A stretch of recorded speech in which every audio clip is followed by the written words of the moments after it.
नमस्कार, मैं हूं आपके साथ खुशी अत्री और आप देख रहे हैं बीवीएम न्यूज। प्रादेशिक खबरों में आपका स्वागत है। रुक करते खबरों की ओर। यूपी के बागपत में भारी बारिश के चलते एक मकान भरभरा कर गिर गया, जिसकी चपेट में एक बच्चा आ गया।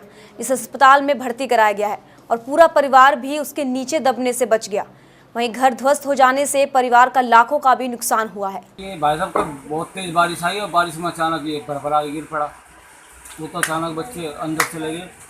मम्मी बहुत बड़ा हादसा हो सकता है, सारा सामान दब गया मेरा। तो लगभग कितना नुकसान है आपका? लगभग 3 लाख रुपए का तो नुकसान मेरा है ही, क्योंकि सारा सामान दबा पड़ा हुआ, आपने देखा भी है।